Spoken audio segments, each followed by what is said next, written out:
Hello and welcome to Because Language, a show about linguistics and science of language. My name's Daniel Midgley, and with me now, it's linguist Hedvig Hurgard. Hey Hedvig, great to see you. Hello, thank you for having me. What? No. Are we? I think we're having each other. We're being co-hosts. We're co-hosting. Okay. Aren't we? We're co-hosting. That's what we're doing. It's really fun to be here today. Thank you. You know what, though? It's a little less fun because there's no Ben today. Ben couldn't make it. He is doing his thing. He's doing Ben stuff. Is he overrun with either his own or other people's children, I believe? No, I think he's completely engaged in moving a house. Lifting the... Houses are heavy. Yeah. Houses are heavy. When you move them. House moving is terrible.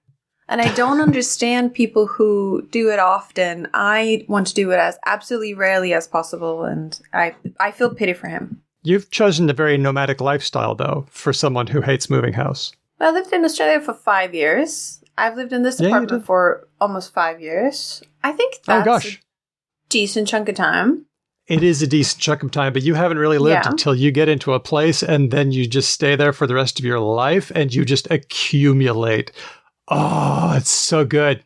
Yeah, so what I do is I watch a popular American reality show called Hoarders, and then all those accumulation instincts get significantly reduced. I can highly recommend it. You start looking around your house and your wardrobe and being like, what of this do I not use?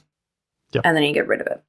I love that. That is fun too. See, it's accumulation and then expulsion. Accumulate, expel.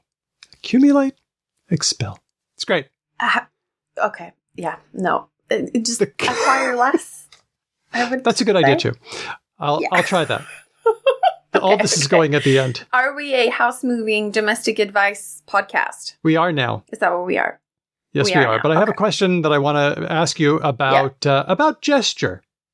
Now, you know how when we talk, we use our hands to make rather idiosyncratic movements, gesture, unrelated to what we're saying, semantically untethered, but we just can't stop doing it. Oh. I believe they're called co-speech gestures. And I was wondering if you have one that you know that you do and is classically Hedvig.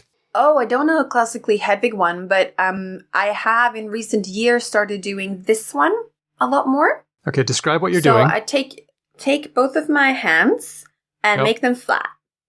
Make all the fingers point in the same direction, upwards, for example. And then you tilt them both 90 degrees, and you put your fingers underneath your cheek, and you say ooh, I'm so cute.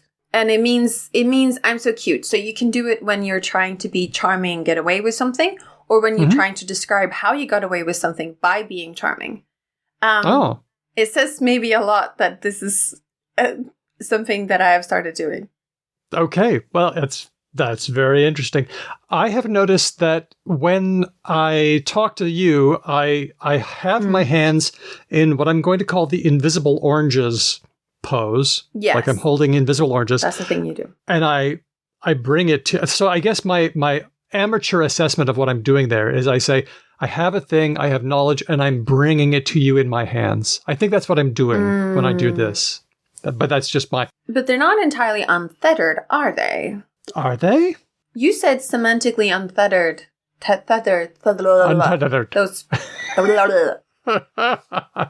Yes, I did. That's part of English that I'm apparently I'm no longer trying to attain. Dentals are hard. Dentals are hard. They are. You know what we need, though? If we're talking about gesture, we need an expert. That's what we need. I don't know anyone, do you? I think we could probably find someone. I think we have someone here to help us on the pod today, and it's one half of the podcast Lingthusiasm.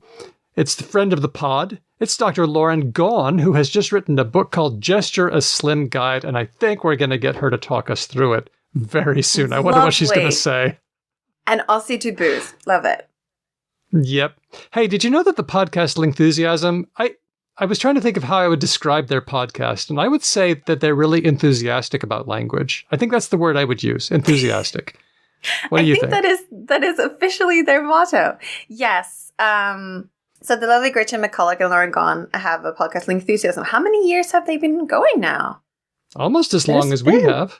Almost as long as we have? No, because we have the Talk to Talk pre-show. Oh, I know. Running start. We did. And yet they've been going for quite a while. So, they're really worth a listen. Check out Enthusiasm when you get a chance. But I'm looking forward to hearing what she has to say about gesture, including these co-speech gestures, and whether I'm right that they don't have much connection to what we say. We're going to find out. Yeah, I wonder about that, because you do the melons, for example, in line with your stress and intonation, I think. I think they might not be as large as melons. I think they might be a little more like mandarins. Sorry, oranges. Or clementines. That's what's happening today, but you know what? Pretty soon we're going to be doing a bonus mailbag, and we are taking questions. And if you want to listen to that episode as soon as it comes out, you can do it by being a patron at the listener level. All kinds of benefits that come from being a patron, supporting the show, getting warm, fuzzy feels, getting invited to live episodes, all the stuff. You know it. Why don't you head on over? That's patreon.com/becauselangpod. Yeah, just do it. Do it. And I can also recommend in general, what's fun about Patreon is that there are lots of other shows on there that you can also support. And if you are a Patreon supporter, you can have, for example, you can have the Patreon app, and it'll give you little notifications when they say like, oh, someone that you support made a post or did something or something. And personally, I just like it. I mean, you also just get an RSS link that you can put into any podcatcher. So you definitely don't need this app. It's not important. But once you've hooked up your payment and your information and everything, you can also check out other people on there that you might want to support. I started supporting one, and now I support a number of shows. And as someone who spends hours every day listening to podcasts, I feel like it's nice to be actually supporting the people I listen a lot to. It's true. I think we're to this point now where we've learned that if we get it for free, we are the product. So if we want something good, we're going to have to start paying for it. So I like doing that as a way of giving back. Or at least some people have to start paying for it, yeah. Yep. And if you want to give us a question, you can do that by emailing us hello@becauselanguage.com. All right. Are you ready for some news? News. Okay. Yes. Yep. We got some news. Oh, I'm Ben. I see. Okay. Oh, shit. No, I think Daniel. I'm Ben. Yes. Oh, you're Ben. Okay. Yes, but no, be Ben. Be Ben. Daniel. Yes, Ben. I have had such a boring time here in Germany and in Europe. Nothing ever happens. And I just want to know something novel, something interesting. But I don't want it to be anything else but about language. Hit me up. Something to rouse your jaded palate. Is that what you need? Yes. I got just the thing. This story, actually, you know who's got the thing? Diego's got the thing because he suggested this story to us. Now, this research goes back a little ways, but it's come up again in the popular press, and so I thought it was a good opportunity to give it a thorough airing. And the story is the Southern U.S. accent disappearing? Is it possible that it might vanish like frost before the sun?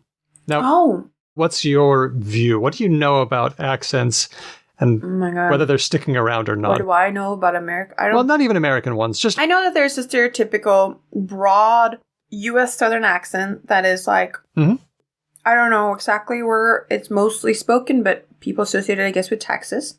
Okay. And when Europeans make fun of Americans, they'll often put this one on. And there's like a stereotypical version. Oh, this is a little bit ouchy for me because I have noticed that when I'm being unkind about somebody's political views, I do something really unfortunate, and that is that, and I'm trying not to do it. I've made fun of, and I've used an accent to make fun of a view, and that is something that I have learned to catch myself doing and cut it out. That is something I think a lot of us do, not necessarily also accents, but also maybe just speech styles to be like, and then he said, oh, I don't know about that. Blah, blah, blah, and it's blah, like, blah, blah. Oh, everyone else in the story sounds really weird, except for you that sound like the voice of reason. Okay. Yes. Why are you giving me the dumb voice? Like insecure about our actual content much? But yeah, there's a broad Southern accent. I have learned through consuming a lot of American media that there's a lot of distinctions. That the Southern states actually have a variety within them. And there is like the Appalachian stretch of it as well. And then there's South Texas. But what I imagine might be happening is that Americans, move around a lot. So you probably get people from like, I don't know, Philadelphia moving to Austin, Texas, and people having ties and connections all over. So maybe what's happening is that they're starting to develop like an urban neutral dialect.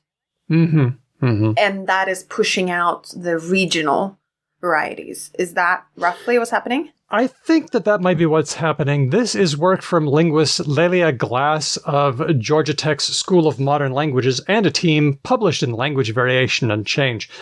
Now, to understand what's going on, we need to look at two different accents, and this is what they looked at, the Southern Vowel Shift, or SVS.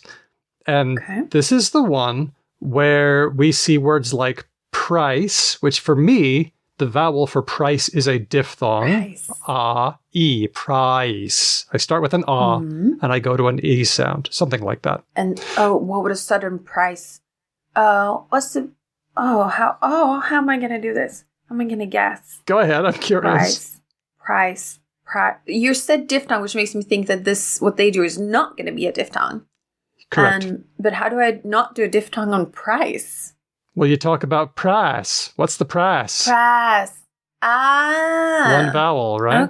Okay. And then other vowels in the Southern Vowel Shift can be things that I pronounce as one vowel, but they can be a diphthong. Like the word kit. For me, it's just an I sound. But for them, it can be a diphthong. Kit. E-I. Kit. Something like that. Yep. That one is the one. That one is the one that I think feel terrible for saying it. But that shift is the one I would label as the most hick. Okay. That. So that one may be diminishing a bit, and instead what we're getting is something called the low back merger shift, which is a lot more like the way that I've described myself as doing these sounds. And this team has looked at 7 generations of people. Seven generations of speakers, seen how they pronounce different words. Let's everyone remember that, like, that would be your grandchildren or nibblings, your parents. Now we're only up to 3. Right? So, and then we're going up. Oh my God. Okay. Did they just, like, find really old recordings of their great-great-grandparents or something? They did use recordings. Oh, wow. Okay. And they noticed that this shift seems to have happened somewhere between boomers and Generation X. They call it the Gen X cliff. The Southern vowel, the Southern accent has dropped off a cliff with Generation X. Wow. So your fault. Sorry about that. Usually it's millennials that kill everything. What can I say? This time it was my generation. Yeah. Now, other studies have pointed to 2 different reasons why this might be happening. And one is increased in-migration. Lots of people are moving to towns in the South. Yeah. And also negative social connotations of the Southern vowel shift. Which I feel is a bit cruel, right? Because I actually enjoy some Southern varieties, and I think it is cruel to draw everyone with a broad stroke and just write them off. And I mean, yes, there are correlates between how you present yourself and your identity and your sort of politics and lifestyle, etc. But it is quite cruel. Also, like, a lot of, if we unfortunately think about, like, politics and, like, Democrat, Republican, aren't there a lot of southern states where, yes, they tend to swing Republican, but there's still a great amount of Democrats in there. So, like, it tends to be, like, just over 50 for Republican. Like, I think Texas is like this, right? And it feels a bit cruel to then just be like, oh, Texans are all Republicans and I don't agree with them. It feels quite mean. I think that the city versus rural divide, like, what do you got? You got Georgia. And yeah, a lot of folks do have a certain accent, and there may be some political views that go that way. But then you've also got Atlanta, which is going to be really, really different. And, stereotypes, we can talk about tendencies. That's fine. But stereotypes don't help anyone. And I will also point out once again, I'll tell this story again because I love it. I used to have bad attitudes about the Southern U.S. accent, and in my pre-linguistic past, I tied it in mentally to a lot of different things, and then I happened to meet a strikingly intelligent and beautiful young lady from Arkansas, and suddenly all those feelings I had about that accent vanished from my mind. Did they? I found that it was easy on the ears. They did, and I didn't mind listening to that a lot. Oh, it's so beautiful. So that was where I learned. Yeah. I learned that early, that it's never about the language, it's about the people. Oh, that's so nice. And Mary, if you're out there, hello, wherever you are. I have a question about Southern U.S. accents. Mm-hmm. I'll try. There seems to be a stereotype that it is spoken by white working class people. But I imagine that there are A, not working class white people who speak like that, and B, black people who speak like that. Yep. What's up with that? Well, it is like you have pointed out, Southern U.S. English is not just one thing. There are black varieties, there are white varieties, and they're going to go in on a spectrum. And then there's something else that I wanted to point out. We talk about, accents disappearing. Are we all going to speak the same way? And what I've learned from sociolinguistics is that accents aren't necessarily facing massive extinction. It is true that some are shifting, but it could mean that what is considered the U.S. Southern accent is changing and always has been changing. I see. The important thing is whether the people who speak that accent consider it to be a marker of their identity. The actual accent can change. Weren't we talking about this recently with something in further north of the U.S. where people were asked, like, what do you think of as, like, I think it was like Illinois or something? Am I making sense? Yes, it was Ohio. That was not very long ago. Ohio. Yeah, where people were like, oh, do you think this person sounds like they have a strong, like, Ohio accent? And people were like, no. And then, like, yeah, but this is what an actual Ohioan sounds like, so... And they just failed to pick it entirely. Yeah. Yeah, that's a good point. Sometimes there's a mismatch between the reality of accent and what we expect. So, look, accent leveling is definitely a thing, and there are some broad patterns that are going to make things happen. Boston. Another example, the R-lessness of Boston. People have kind of pivoted away from that because, they feel like they're going to be made fun of. And when stigmatization happens, there's going to be some movement. So we'll see what happens with that pattern. I don't expect extinction, but there will be movement. I'm interested in the future of these things because I think they're going to be tied less to geography. But I think that diversity and groups arise from like social networks and who you're interacting with a lot and who you want to sound like and who you maybe don't want to sound like and who you're actually talking to. For example, whenever I listen to the wonderful Australian podcast Bonta Vista, people in my vicinity say, oh, Hedvig, you sound more Commonwealth. Like, what did you do today? Did you talk a lot to your husband? And I'm like, no. I was literally just listening to Australians and that's what happened. Yep. By the way, big recommendation, Bonta Vista comedy podcast, if you're having... It's in the show notes for this episode. It is very good. Anyway, we're spending a lot of time online. And so who we're experiencing and who we're listening to is changing. So it's not necessarily the people who are in the same village, town, suburb as us. It's people we're interacting with globally. So does that mean that, like, I don't know, people who hang out a lot in the same... I mean, people don't use Second Life anymore, but Roblox? Virtual spaces.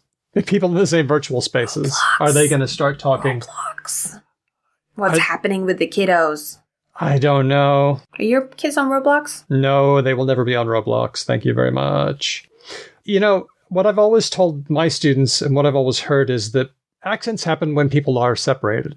And typically that has been geographically separated, but they can also be socially separated. And that's why in the same place we can see sociolects. And so I think it's an open question as to whether what kind of pull online spaces have, whether those can form really enduring sociolects such that it goes beyond lexicon, beyond grammatical structure, and delves right into accent. I don't know. I don't think anybody knows. Yeah. But we'll be looking. We'll be watching out for that on Because Language. We're watching. Let's finish up our news with another story by Diego, who gave us a couple here. This is about an ancient Filipino script called Baybayin. Are you aware of this? I wasn't before Diego pointed us to this. I wasn't aware of it. Everything I know about scripts in Island Southeast Asia, I have learned from the wonderful Australian podcast linguist Pierce Kelly. And I don't think he's taught me about this particular one. Ah, yes. Somebody that we need to have on the show sometime soon. Yes, we should. This one is used in the Philippines. It's an ancient Filipino script. The name means spell, something like that. Baybayin. It is thought to date to the 1400s or even earlier. And then Spanish happened. Spain colonized the Philippines. And the Baybayin writing system gradually was replaced by the Latin writing system. Darn it. But now it seems that Filipino speakers are enthusiastically taking up the Baybayin script and have been doing so for a long time in the form of artwork, tattoos, and typefaces. Very exciting. We've got a couple of links there. For example... You love typeface. Yeah, well, I'm excited about that one, naturally. There's a story from CBC Manitoba that has an article featuring Ali Gonzalo, a Filipino-Canadian who immigrated to Canada and now teaches the script to others and is helping the uptake. I'm looking at it now because it is a writing system, so I think it's interesting to see how it's written. And it looks like it's a syllabic system so that you form consonant-vowel pairs and then that makes sort of one symbol, roughly. Is that true? It is kind of. This is not exactly a syllabary like Japanese hiragana, for instance.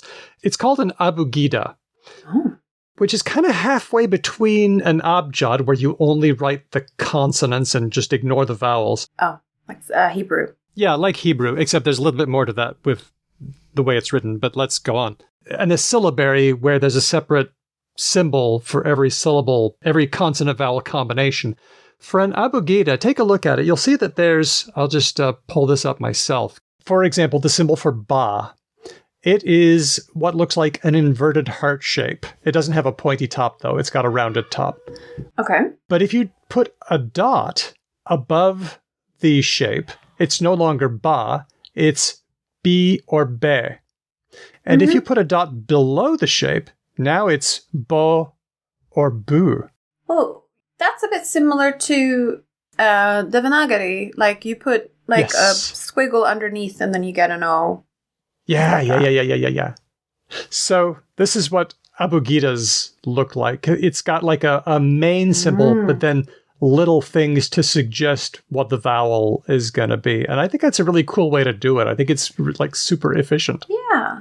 Especially if you don't have tons of vowels, you can probably like above, before, after, underneath, facing left, facing right. You can probably get like 8 different characters and a lot of languages have like 3 vowels. So you can get pretty far. Hey. Yeah. So I'm really encouraged to see the rise of scripts that were thought to be lost and people taking them up again. It's really cool. So thanks, Diego, for showing us that story. It's really pretty. Hey, I'm looking at it now. I think this would make for very nice tattoos. I think this could be really pretty. Some of them are. They're lovely.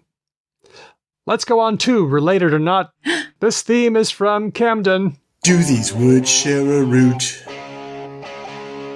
Or are they merely false friends?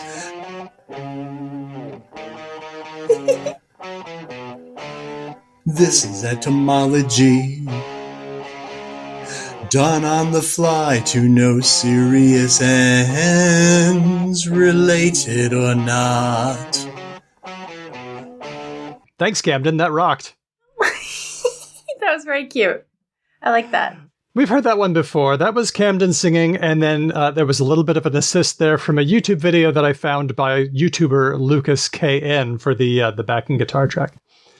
Okay, are you ready, Hedvig? Okay, all right. Pen, paper. Pen and paper. Here's one from Cesar. Hello, Because Language, longtime fan.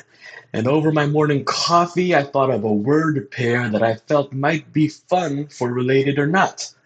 The words avoid and evade. Just thought I'd suggest them in case we haven't covered them yet. Thanks for what you do. Thanks, Cesar.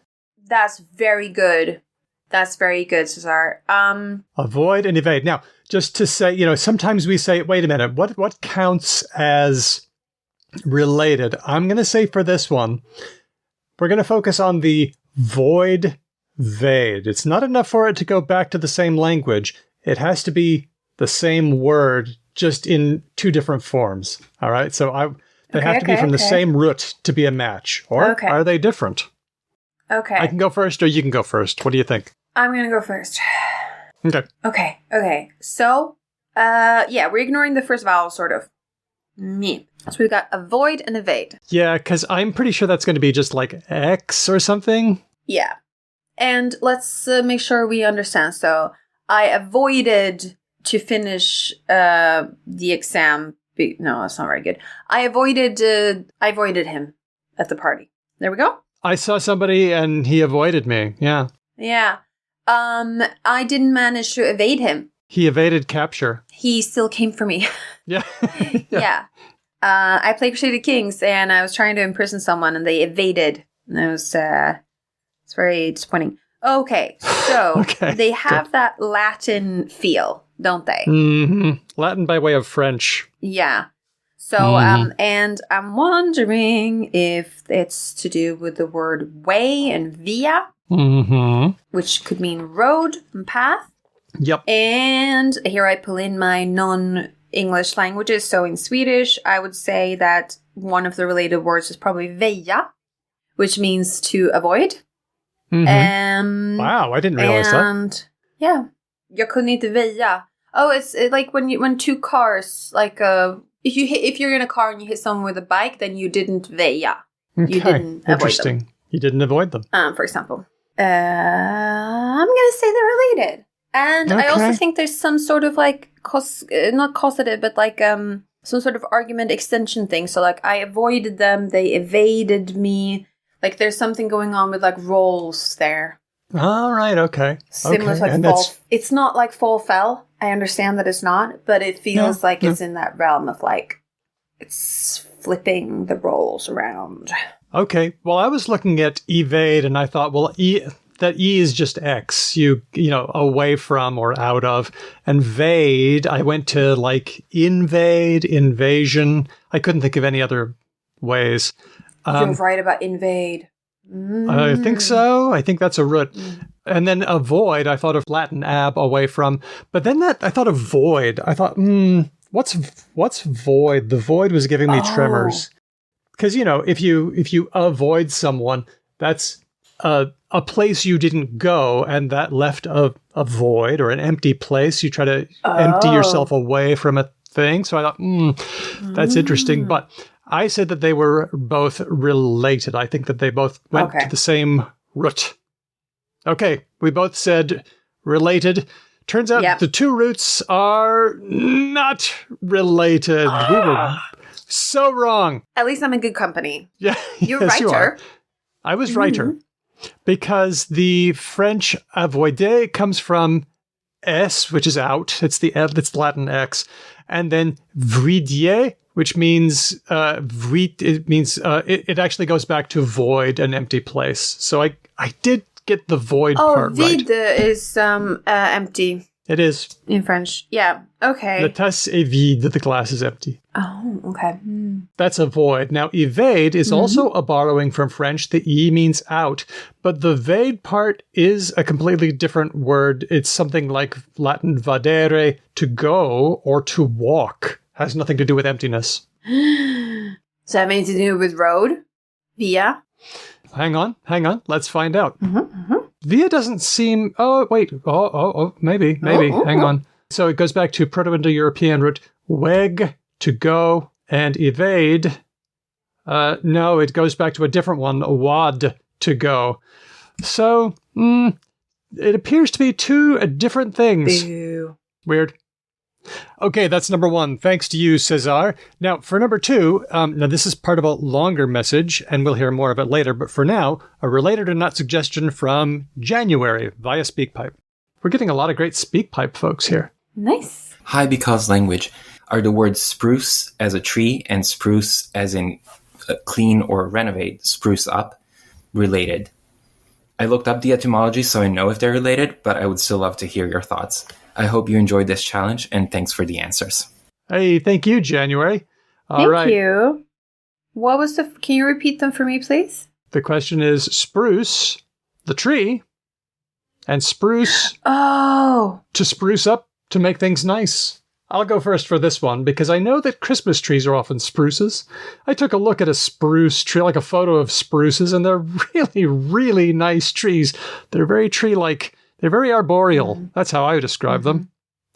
And, I have spruced up a Christmas tree once or twice in my several years. So I think that those things are related, that people got the name of sprucing up from the name of the tree. What do you think? So first of all, this is where I need to tell people. So spruce is like a lot of different trees.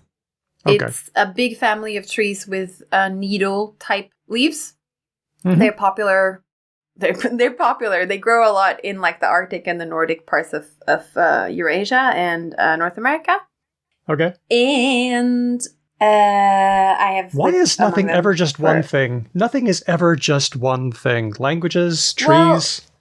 So this is where, like, when I'm speaking English and people talk about Christmas trees, I try and understand which one they're talking about because they could be referring to a number of different things. So they're usually referring to one member of the spruce family. Anyway, that's just...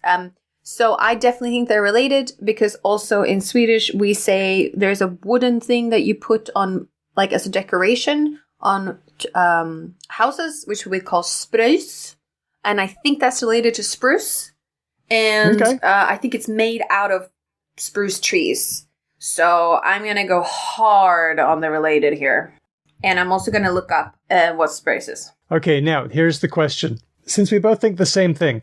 Do you think that sprucing up came from the tree, or the tree came from sprucing up, or something else? Ooh. Because I'm making my vote for, I think the name of the tree came first because it was nice looking. People decorated them. I think people spruced up the tree, and that came later.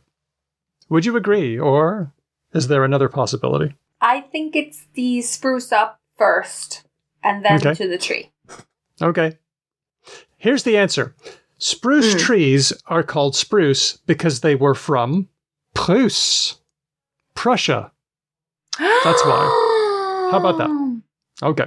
That's fun. That's really fun. We see the name of the tree by the 1400s, and by the 1590s, the word meant fine or attractive. My goodness, you look spruce. But why? Well, the answer is that people weren't just getting the trees from Prussia, they were also importing lots of nice things from Prussia. And those things were spruce. And so you spruce things up.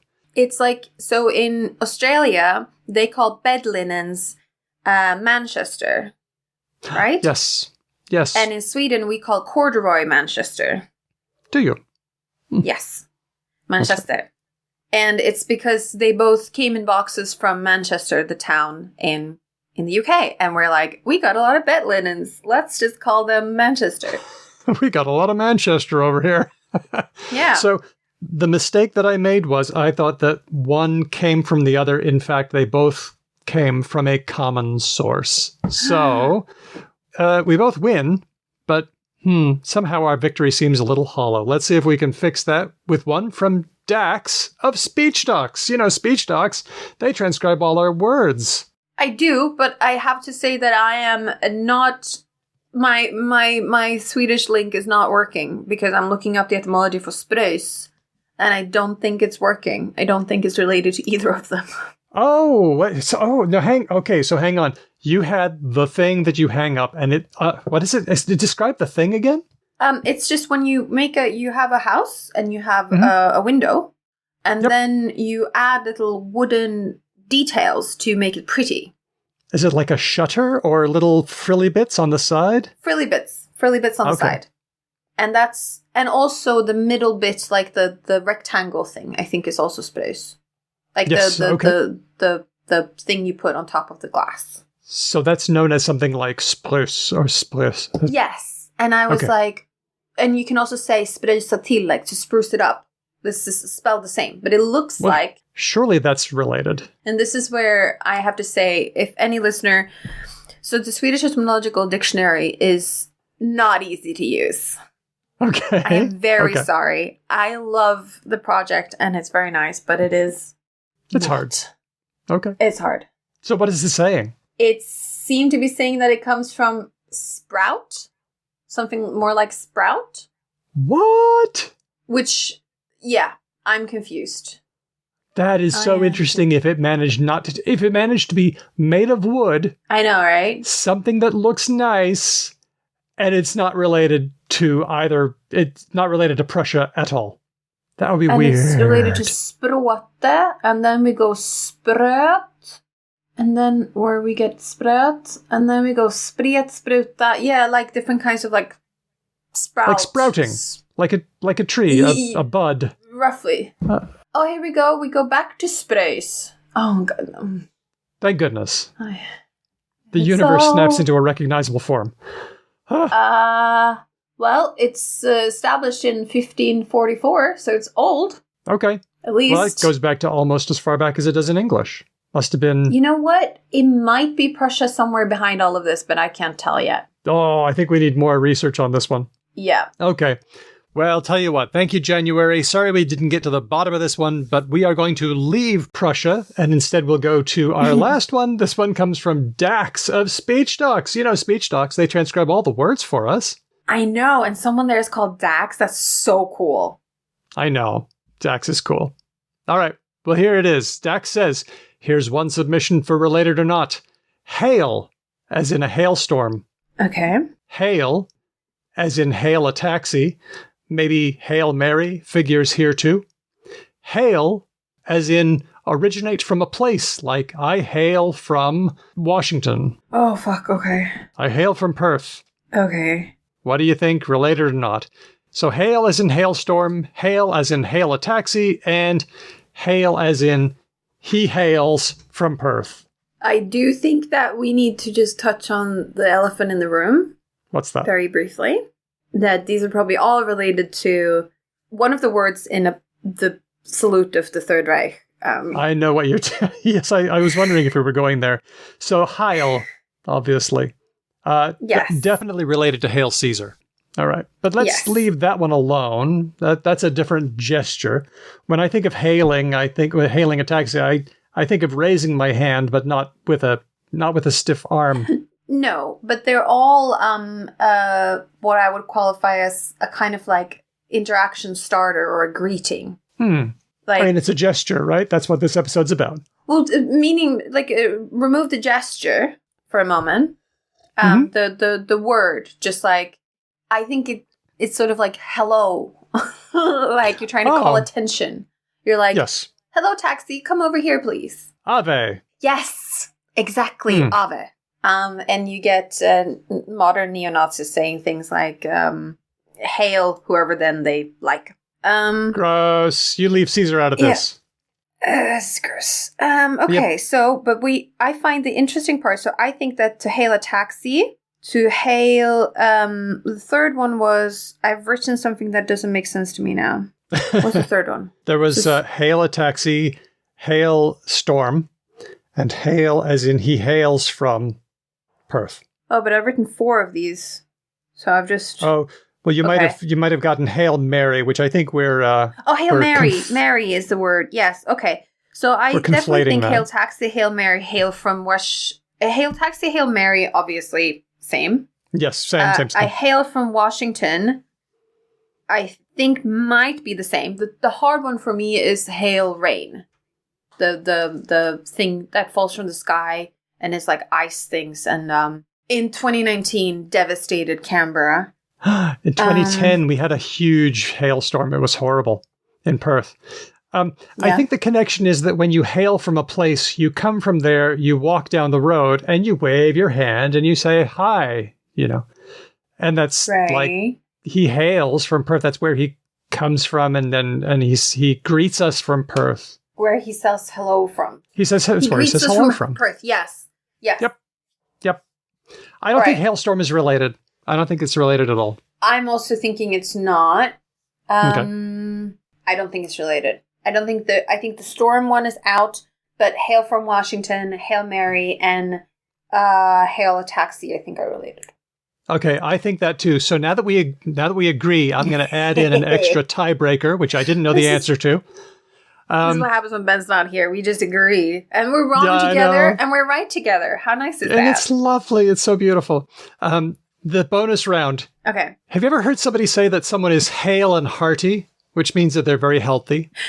Yes. It's one of those binomial pairs like kith and kin, that kind of thing. So we say that someone is healthy by saying, well, this person is hale and hearty. Hale is a bit of an oxbow. It only exists in that one place. It's like he arrived home safe and sound. Yes. Sound? What is sound? Now, remember, in this case, hale is spelled differently. This is spelled Hale. Related to the waving kind of hale? Well, so first of all, I have to again reference Crusader Kings here, because there is an inheritable trait that your characters can have that is hale, not hale and hearty, just hale. Oh. And if you have that, you're less prone to disease and various physical problems. So when you're trying to marry off your offspring, if you see hale as a trait in one of their prospective partners, you might be like, ooh, that's nice. The greeting thing, the Hail Mary, hail from Washington, hail a taxi. How could that be related to being healthy? Well, they sound the same, so are you saying nah? I'm saying nah. Okay. I also said nah. Okay. No! So we'll go down together. Here we go. You ready? Here's the answer. Yeah. We were right. Hailstorm is not related, that kind of hail. That comes from a totally different word, hagel, probably from Proto-Indo-European kaglo, meaning pebble. I mean, it does look like pebbles, doesn't it? Also, hail gun. Hail gun? Yeah. It's a gun where you have tiny... Don't you call it a hail gun in English? We call it a hail gun, hagelgevär. Really? It's the kind of... When you don't have like a bullet, but you have a scattering of little pebbles in your gun. Okay. You go hunting with it. I've referred to that as buckshot, but I don't know why. Buckshot is hail gun in some other languages. Fascinating. Okay. Now, all of the other ones, hailing a taxi, hailing Caesar, hailing from a place, are all related, and they are all also related to hale and hearty. So we were wrong on that one. Yep. No way. They all come from a word. This is going to be so obvious when you hear this. They all come from a word, hail, which means to be well. Of course it does. Oh, shit. Of course it does. You know, if you say hi to somebody, you say, be well. Hail. I hope that you're well. Well so met. Obvious in retrospect. Yeah. There we go. Okay. Yep. Boo. I just said the words, how could a greeting possibly could be related to healthy? And then it's like, good day. Well met. Like, how stupid am I? Anything else? How could it be? Yeah. So, okay. But then sometimes in this game, Daniel, we say to ourselves, oh, this thing is round and this thing is about something. Oh, semantic We connections. fool ourselves. Ooh. We fool ourselves. And then we're like, that makes sense. And then sometimes that's just, I like to think that that's just not how the dice fell in that particular historical path. But sometimes it could have. And it goes to show we're good thinkers. Meaning is unpredictable, and it's good to be skeptical. Thank you, Hedvig, for being a skeptical player with me today. I think who really won here was science. I think who really won here was that you and I are a good team. I think so too. And that we think alike even when we think wrong. And that's kind of nice. But, the real winners are Cesar, January, and Dax, who gave us some great questions. And if you want to give us your related or not, go to SpeakPipe on our website, becauselanguage.com, or hit me up, hello@becauselanguage.com, and we will play them also. If you have a related or not jingle you would like to share with us, we're always looking for new ones. Thanks to Camden for giving us the one from today, and we'll keep on going. Hey, it's time for our chat with Dr. Lauren Gawne, but you don't just have to listen to it. You can watch it, and then you can see all the gestures. The link to that video is in the description, but you can also find it at becauselanguage.com, episode 120, Gesture.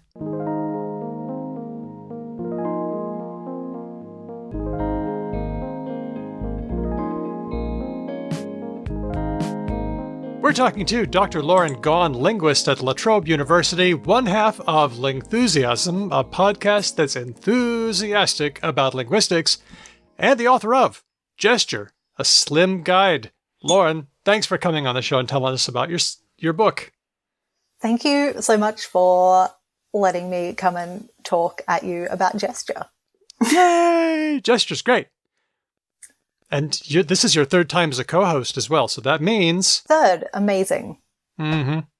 Means you get to crash any episode you want, anytime. It means you get the honorary co-host T-shirt / velvet jacket when we get it going. Yeah, we should get it going. I'm so excited for that in the future, and I will use this newfound power responsibly. Wow. That's almost too much to expect. Now, let's see. There are lots of different kinds of gestures, and you talk about them in the book. What kind of gestures do you find the most interesting? Where on the continuum do you live? And maybe you could tell us about the kind of gestures that there are. I love all of my gestures equally, but I love them for different reasons. They are all my children, but I love them all for different reasons. Okay, I want to hear. Let's do the rundown, and let's go through them all. So, the gestures that we make alongside speech are use the same hands, use the same body as the materials that are available to people who have signed modality languages, but they do very, very different things, like so different that we can split them all the way apart, where the gestures that we make with speech don't make a lot of sense in the absence of speech. They tend to be like they're really different between people. They're different sometimes between you telling the same story twice. And it's because that's their superpower. When they combine with speech, you make this bigger, more complicated thing because they're doing different stuff. If gestures and speech were doing the same thing, you wouldn't need or benefit from both of them. And then all the way down the other end with signed languages, they don't need speech at all. They get along without the spoken modality. And in fact, because they have all the same structure and syntax and things that spoken languages have, you end up coming full circle. It's a spread, but it also goes full circle because you can have gestures alongside and in as part of signed languages. I was just going to ask that because while you were talking, you were making gestures with your hands, accompanying your speech. Yes, you were saying all the things and a complex full thing. Circle. Yeah. She was making, and for people who listen to this only in audio, she was making various like balls and circles with her hands mainly. And I imagine that if you are using a signed language, you're already doing things with your hands. So what are the kinds of gestures that can accompany signed languages? So again, and signed languages are superior to spoken languages in that they are making use of this complex space around the human body. So they can do really great things with space that you can't do with the poor, impoverished spoken languages, just have that single voice channel. It's very hard to do two things at the same time with the voice, in a way that you can be gesturing about two different people in a story at the same time. And so what you find is that there are things that signers will all agree are signs, are words, are units of meaning that are consistent, and you'll find them in a dictionary or a grammar. But then there are also these things that you can do in a signed language that are those spontaneous, idiosyncratic. They're not obligatory. They're not part of the grammar of the language. And those elements are the same types of things that we see in gesture for spoken languages. Okay, so we're looking at opposite ends of the continuum. Sign languages, which are full languages of their own. They have their own rules. They're on one side. And then these idiosyncratic, you call them co-speech gestures in the book, sometimes called gesticulations. I've heard that term as well. And what fascinates me about those is they don't seem to contribute much to the meaning. They don't seem to... Oh, I've done it wrong.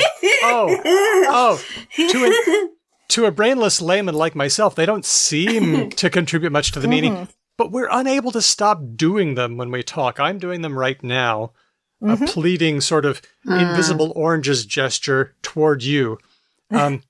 So I guess I'm wrong. What do they contribute? They contribute so much to the way we do language and the way we receive language as well. So, the gestures that we make alongside speech sometimes do contain really important information. I think because, especially as English speakers, We have a real, like, love of the written language. And we can get by with writing. It does okay. We can get by with, I mean, hello to everyone listening to this purely in an audio format. I am a big fan of podcasts. I think it's safe to say I'm on the record as being a big fan of podcasts. And we get by without the gestural channel for podcasts. So we can do it. Even when we do it, we are still gesturing. If you're on the telephone to someone, they can't see you and you're gesturing. And that's because speech came about for humans as part of a package, and that package includes gesture. And for all people who speak or sign a language, gesture comes as a bonus part of the package. And so we can try and separate out speech from gesture. It gets really hard. You get people making more errors, being more hesitant, telling less rich stories if you stop them from gesturing. So as podcasters, and when you know that the medium you're using doesn't include a visual element, you might try and compensate in certain means. So you might say, oh, I'm sorry, you guys can't see this. I'm making a circle with my hands or something. But when we do have the visual medium available, we tend to use some sort of gestures along with our speech, or instead of speech with some signs. But I was thinking about news presenters. People, when they're presenting the news, they're a bit weird because they sit and they usually don't, right? They give them a piece of paper, so they have something to hold in their hands, and they do very little. Like morning shows, when they sit in a sofa, people do leans and gestures. But when they just present the news, they do a weird thing, which the visual is available, but they're not using it. And I don't know what to... I don't know, does it make them more robot-y, or what is it? Yeah. And why do they do it? I've also seen some really beautiful work about students learning to do mediation in their law degrees, and they actually trained really explicitly to keep their hands on the table, and any gesturing is seen as, I think lawyers must have gone to like the Vulcan school of public speaking, because they're taught that like any gestures are considered like too hectic and you're being too emotional, and mediation is meant to be this like very calm and measured. And this goes back to, there is a multi-millennia tradition of this where not gesturing too much is seen to be restrained and elegant and formal, to the point where there's this great book on rhetoric from like the 1st century AD by this dude called Quintilian, and he's just like, don't gesture too much. It's too hectic, basically. He's like, you look common as, don't gesture. Oh. And this is where, if you think about like all those portraits of Napoleon with his hand tucked into his blazer or his jacket, he and a whole bunch of other like young European people were totally obsessed with classical Rome. And it was like the classical revival, and they were obsessed with all these stone like statue portraits of these old philosophers and leaders who had their hand in their I almost said hand in their yoga, their hand in their toga, to be restrained, because that was like, I am restrained, I am measured, I am cool-headed. And so newsreaders are really just doing something that we've had a bee in our bonnet about for like 2,000 years. That's funny, though, because then you fast forward 100 years to the 1800s, and you mention these works they had for oratory, the Chirologica and the Chironomia, where I should share this. This is a book from, I forget where this is. This one's great. Yeah, check it out. It actually lists, this is the gestures that you're supposed to do during oratory. And it's got somebody doing a gesture, and it tells you the name of the gesture. It shows you a picture of how you're supposed to do it and what you're supposed to be saying when you're doing this. Like, are you exhorting, or, what are you doing? Yeah, and this idea that there is a correct way to speak and a correct way to publicly perform is something that is definitely very culturally ingrained. The only thing of that I've ever paid attention to is when people talk about closed and open and threatening body language. Sometimes I catch myself sitting with my arms like this, and like what? I want to talk like what? Like I'm crossing my arms. I'm crossing my arms, and I'm putting my arms on my hands on my upper arms. You look very defensive there. Are you okay? Yeah, exactly. So supposedly this makes you look defensive and sort of like a bit aggressive kind of. So sometimes when I catch myself sitting like this, when I try to put my arms down, I don't know if that counts as gesture. So one of the things I love about gesture is it feeds into all these other areas as well. So this whole idea of body language and stance and how we interact with people and how close people feel like they can get, and whether like how much I'm facing you before it's rude or not rude. All of these things come into play. Gesture as a very specific element of that is really focused on what is intentional and communicative. And unfortunately for the body language experts who are obsessed with like making a whole story out of a single fragment, like a single still photo, a single moment, unfortunately for them, there's actually just too much that is not intentional about a lot of those ways that we hold ourselves and a lot of the ways that we interact, and trying to come up with this like shared vocabulary when it could just be, actually, my shoulders are really tight today and I'm feeling a bit fragile, so I might just have my arms crossed more than usual, or this is just how it's comfortable for me to sit. Yeah. It's pseudoscience, isn't it? I see alerts on body language or nonverbal communication, and it's like, check out this photo that shows how much the Queen hates Meghan or something. And I'm just like, oh, this is pseudoscience. Am I right? Or A lot of the time, yes. And often it is a single frame taken out of context. Yeah, okay. Yeah. If you see anything analyzing a single still photo, you can assume that they have deliberately chosen the most creative image to interpret. Yeah, for sure. You're right. Like, I definitely don't mean a communicative intent with, for example, crossing my arms, but sometimes people perceive it as one, right? So you have to be like, that's why sometimes when I cross my arms, I take them down because I'm like, oh, I didn't intend.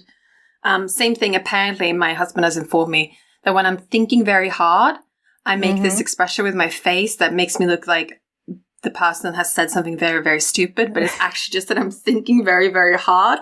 So yes, it's just like, oh, you're looking at me like I said something wrong. And I'm like, no. I'm just thinking. I'm just desperately trying to think. And facial expressions fall into this really complicated space where some of them really are unfiltered, just how you are processing things. And we see this in the way that, you know, the earliest looks of pain and discomfort or happiness for babies seem very reflexive.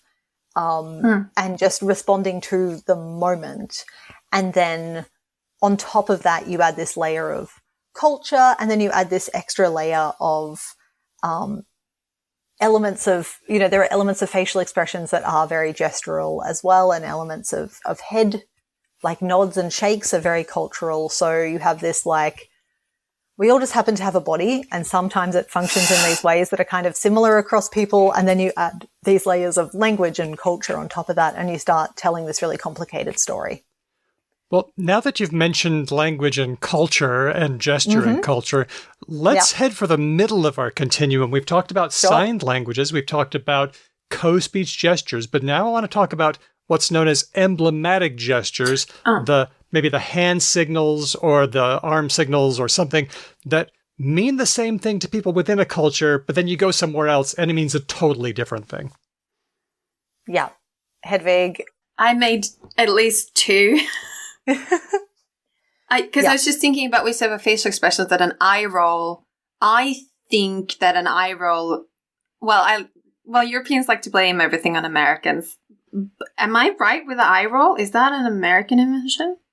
Does that sound right? So you raise a really important question in general, which is trying to pin down the origins of gestures, and particularly these emblems that have cultural stories, is a real challenge, because unlike words where we have, you know, these increasingly large databases of historical documents online, it's really, really hard to go back. We don't have photographs from beyond a couple of 100 years ago at the best, and a lot of people weren't doing informal emblem gesture things at us in those photographs. And so you're looking at like really patchy historical records of the origins of these gestures. And sometimes it can just be really, people will be like, this gesture that we all use, like finger guns, where did that come from? The okay hand, we don't seem to have a lot of evidence that things like the okay hand and the thumbs up for good are much older than a couple of 100 years. There's this really beautiful paper about the middle finger, which is often treated as pretty reliably sourced. Thank you, Hedwig. Pretty reliably sourced. I held back. Just for people on video. It seemed to be reliably sourced back to classical Rome. But when you actually go back and look at those Roman sources and these Greek sources, he's like, it's a bit more complicated. I don't think we can say that one is definitely a raised middle finger. Also, which way? All kinds of things like that. Yeah. So I'm always pretty hesitant because we just have so few that we have the research for. And for people who do the research is often, I tried my hardest and I don't have a whole lot of certainty to say with things. The ones we do tend to have certainty for are literally because someone invented it and they tell us that they invented it. So the Vulcan salute from Star Trek, for example, where the ring finger and the pinky are separated from the index and the middle finger with the thumb out. Leonard Nimoy invented that because he just felt like he had to do something for this very non-body language, effusive alien character that he was portraying. So he took a gesture from the rabbinical tradition of the synagogues that he attended as a child. And he says this in his biography, and no one has any reason to contest that origin for it. So it's, a handful of gestures like that where we have a very clear story of origin.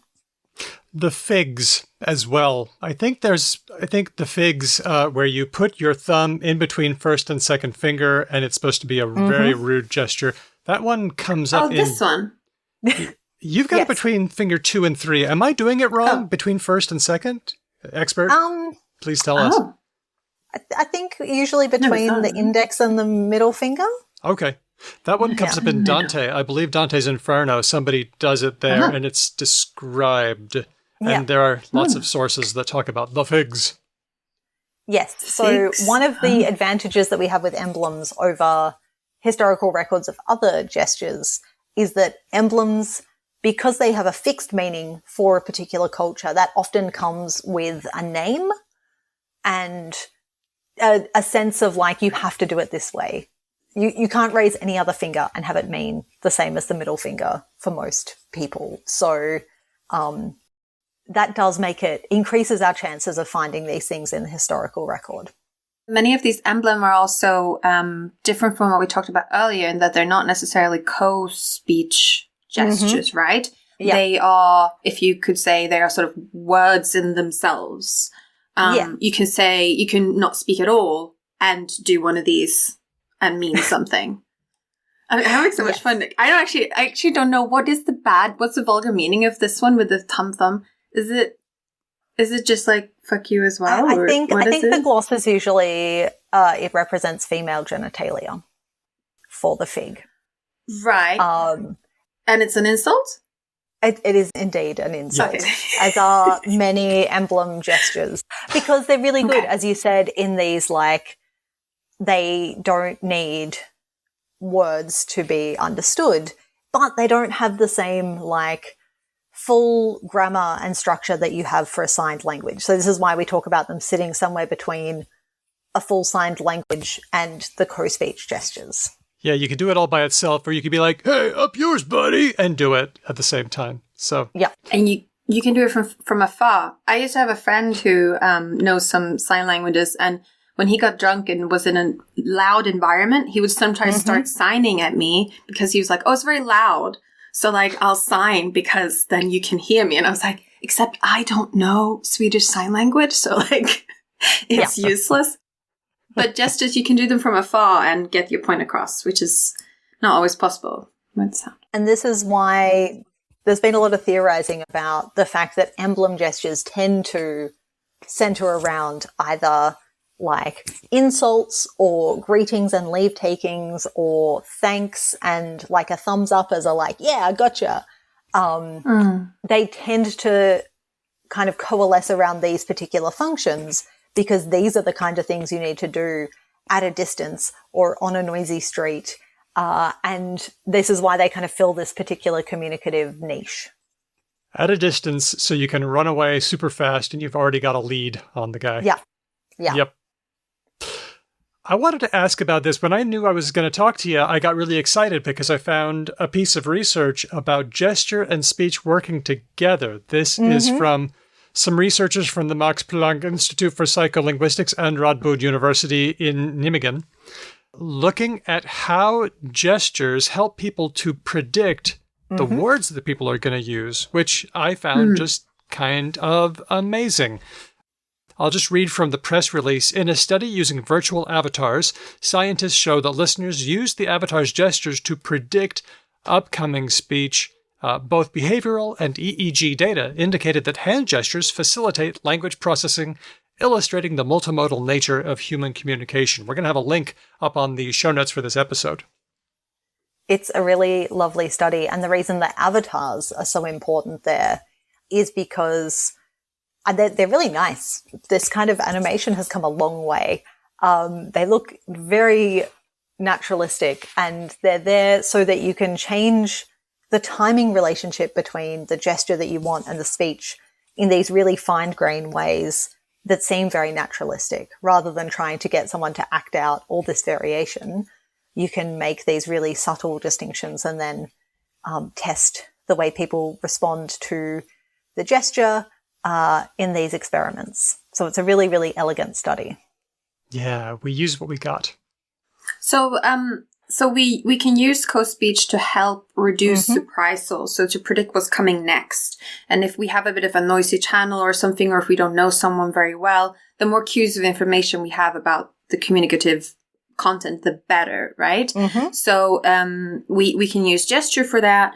And that brings us to part of your book as well, where you were talking about gesture in, maybe not gesture in written form, but when we do write, we are bereft of these resources because we can't see each other. Yeah. So we have to sometimes invent things like emoticons and emojis, or maybe sometimes punctuation does some of these things. Yeah. But it is, how do you say? Like you were talking about earlier, saying how like there are some things you can do in sign languages that you can't do in spoken, and there are a lot of things you can do in spoken visual, I don't know how to say it, that you can't do in written at all. So all of these mediums have pros and cons, and they're all trying to make do. So what are the things we do in writing to sort of make up for this channel that we have with gesture? I have a whole theory that I've been working on and keep coming back to because I think it holds up pretty well, that when we have our co-speech gestures with speech, the equivalent that we have for writing are things like emoji. And sometimes that's very literally, like we have a whole subsection of emoji that are hand shapes, and they are hand shapes that are emblems. I mean, especially this is unfortunately because of the very Japanese and then American history of emoji. They're very skewed towards those two cultures in terms of what is in the set, but they create this way of putting gesture back into and alongside speech. And emoji are very, very good for this compared to, I mean, we also can send pictures a lot more easily now and photographs and send each other videos instead of text. But emoji are really good for this because of a little technical weirdness to them, which is that they exist right there alongside text, and they work the same as the A to Z characters or your Chinese alphabet, your Chinese logograph symbols if you're typing in standard Chinese. because they are managed by Unicode, which is the same group that do those symbols as well. What is your most frequently used emoji? My most frequently used, I really love the little party dude with the party hat and the confetti, because it's just yay! That one gets used a lot in the family chat if someone's had a very good day on the Wordle. Nice. Daniel, what's yours, the most used one? Most used one for me is smiling guy with the squinchy eyes. Really emphatically smiling. Like very that. Nice. Yeah. How about mine you, mine is the smiling guy with a little sweat drop. Yes. I find embarrassingly that it is very often appropriate to accompany what I say, which is I'm like, I found out this slightly embarrassing but fun thing, or like, look at my awkward this thing or something. So yeah, I think that says something about all of us. Such a perfectly subtle nuance that you get to add to whatever you're sharing for the day. We were talking earlier that emblematic gestures can have a cultural specific meaning. And as a lot of us are learning on the internet, a lot of emojis also have a specific meaning. There's the obvious things like water drops and aubergines, etc. But there are also some of the ones that are hand shapes or face shapes can also have a very particular meaning sometimes. And also just the writing, like I encountered someone who uses a lot of like ... in just like half of the sentences and isn't insinuating something, I found out, which is very confusing. Known by many people, and I think largely thanks to Male Enthusiasm co-host Gretchen McCulloch and her book Because Internet, as the boomer ellipsis. Mm-hmm.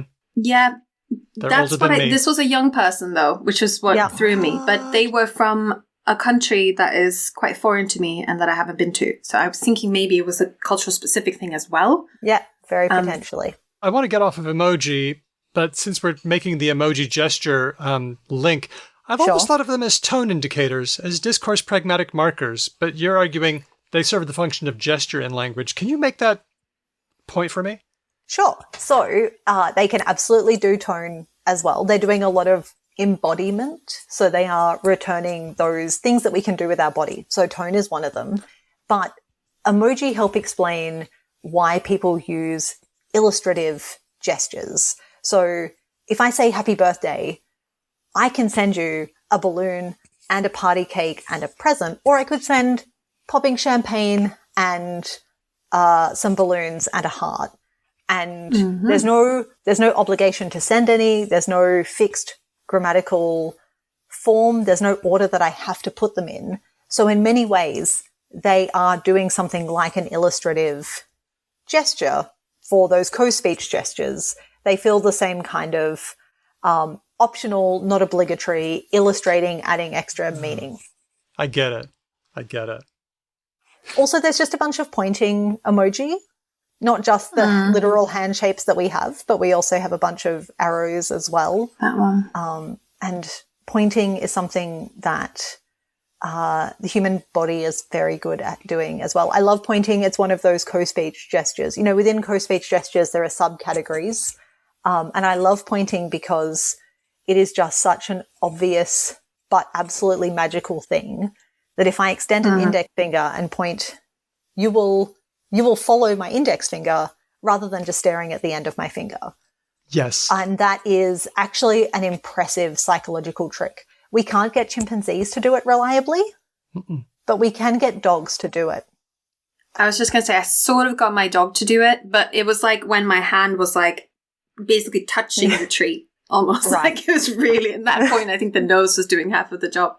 One of my favorite pointing code speech gestures is the, Daniel, and then you point to where he lives or his office or where he usually sits in the room. Mm-hmm. Yesterday, I was doing that sign and I was pointing, and then I realized that I was in a different location than I thought, and I pointed wrong. And I went, "Oh, I'm sorry," and then I pointed the right way. But I don't think anyone, there was no miscomprehension when I pointed the first time. They weren't going to hunt them down or anything. That's no. Because English and a lot of other European languages isn't particularly caught up on the absolute orientation of how you point. But there are languages, there's quite a few languages across Australia where if you want to point to, if you're talking about the city, and the city for me is over there, and it doesn't matter where you are, your spatial reference is always kind of absolute and geographic. And so it doesn't matter where you are, you'll always point to the city. If it's over there, if I'm facing another direction, I would point to it. It feels very wrong to do it, but like if I turned around 180 degrees and I'd have to point that way to it. And this is something that is not in my language, but I have learnt to do a similar spatial trick only when I'm in Melbourne. Everywhere else, I'm horribly lost. Pointing also comes with a whole bunch of other nifty tricks as well. Pointing is great. It reminds me of the object choice task, which we've talked about on the show before. You have two containers and one of them holds a tasty treat, and there's an animal watching you, and you point at the one that has the treat, and then you go away. And then you see if the animal can choose the one that has the treat. You'll never fool the animal. You just point to the one that has the treat. You're not pulling a Swiftie. But most animals just do terrible at the object choice task, no better than random chance.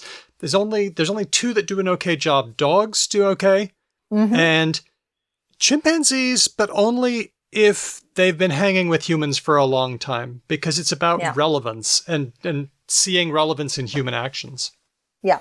The data that we know about pointing is that it seems to be domesticated animals have got the hang of it. So like wolves can't, but dogs can. Horses, there's some evidence that domestic goats will attend to pointing. The only non-domesticated animals that there seems to be good evidence for are dolphins, which is just, like, a classic like curveball that makes sense in terms of kind of stereotypes about animal communication. Seems like the dolphins really are clued into something. When we do animal communication tests, so it's like parrots, dolphins, primates, domesticated animals that are easy to handle, like horses and dogs, and maybe goats. We tend to not test, like, I don't know, Wolverines. Chameleons, Wolverines. So there might also be a little bit of, well, I don't know, maybe they do test all that and it just doesn't get any attention. Yeah, there's been no evidence I've come across in the literature, and we'll see. But it does. Maybe we should seem to be something tests. You've really got to hang out with humans and be motivated. Now, I know about finger pointing, and I also know about lip pointing. Is there anything else that we use? So the answer is yes, but there are two different yeses for you. The first is that there are some culture-specific ways of pointing. So, for example, in various parts of Papua New Guinea, there's an eye bulge, which is like pointing with your eyes, which we all do, but this is a very, like, you raise your eyebrows and you make it very prominent as a form of pointing that is used just as frequently as hand pointing in some of the data that was presented for this analysis. And then there's different culture. The pointing with the index finger does seem to be a tendency to point with the index finger that seems to be related to something very early in human physiology. But so you get babies will extend their index fingers separate to their other fingers more frequently, but it's not communicative. So there seems to be some kind of evolutionary physiological thing happening there. But having said that, there are lots of cultures that will point with a middle finger just as naturally as an index finger.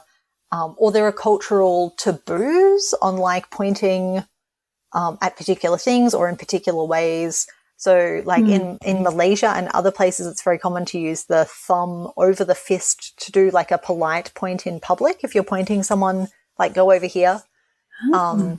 So those are kind of cultural restrictions. And then there's just the individual variation that we all have.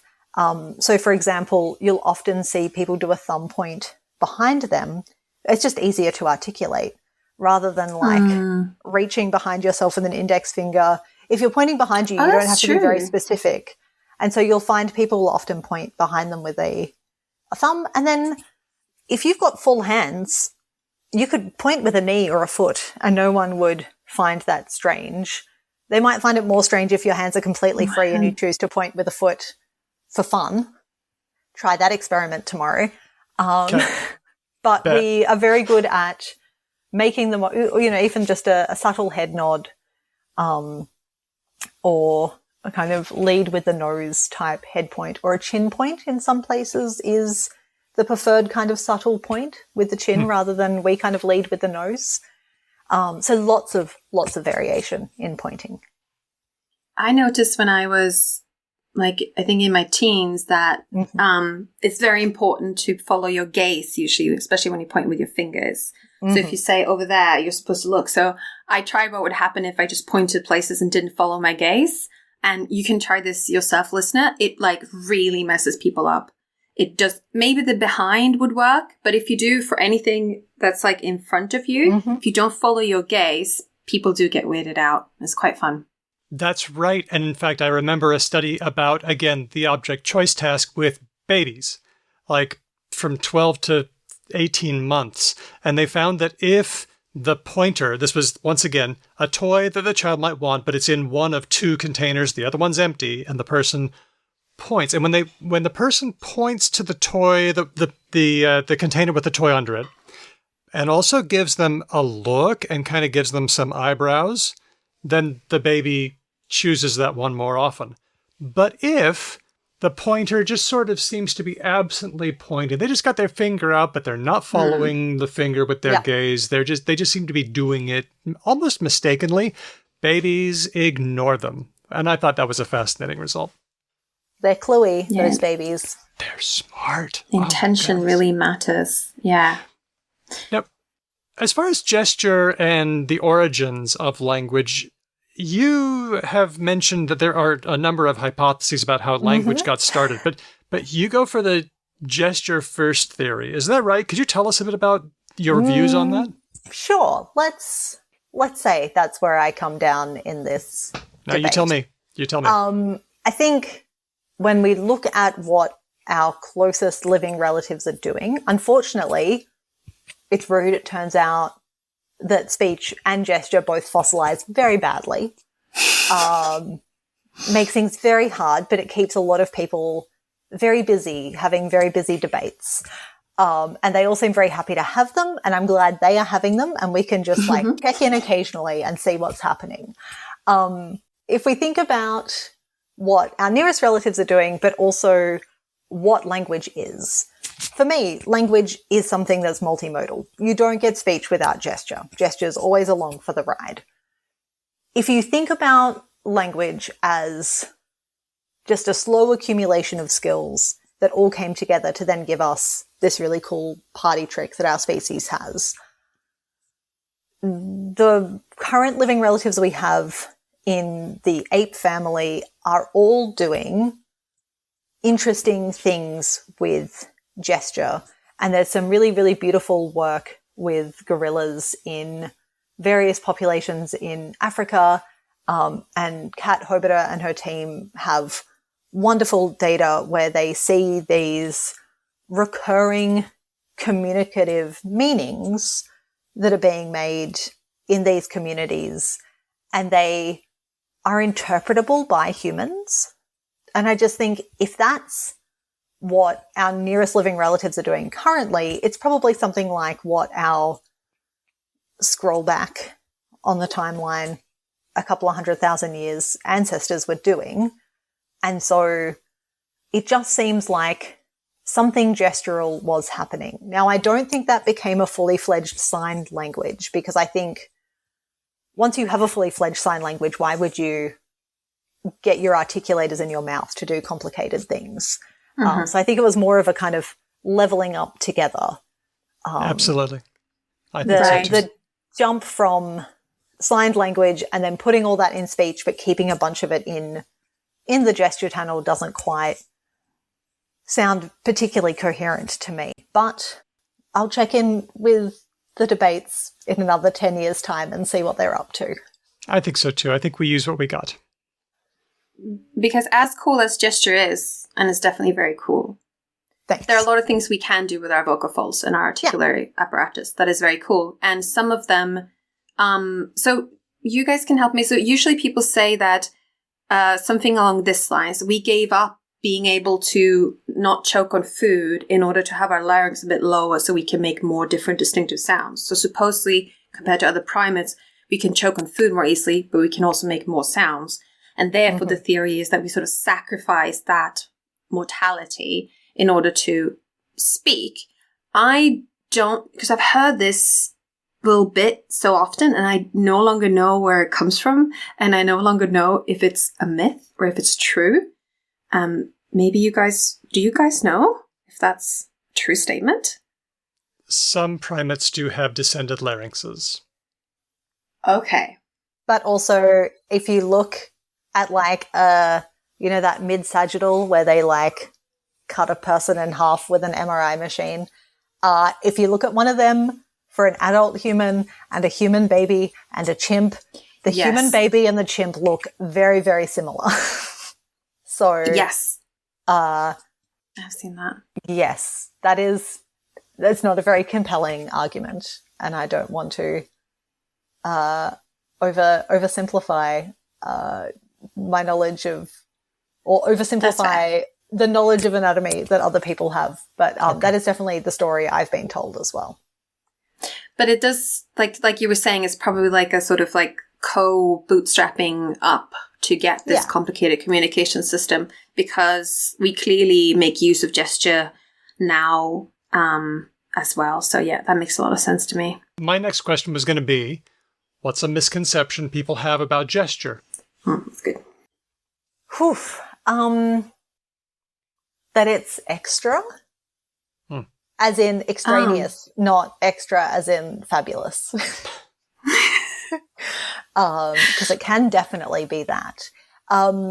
It is, as I mentioned briefly before, there's lots of work where we've tried to stop people gesturing. It does very bad things to their language production capacity. We use it in how we interpret speech, as we saw from that wonderful paper out of MPI, people taking the cues from gesture. We can use it to process and understand language. So there is this wonderful effect where if you manipulate, you can play the same audio, but if you have an emphatic gesture at a different point in the word or the sentence, you can change the way people process it. So there's this great work on Spanish compound words where if you play the beat on the first part or the second part, you get the different interpretations. So, blackboard versus blackboard. It's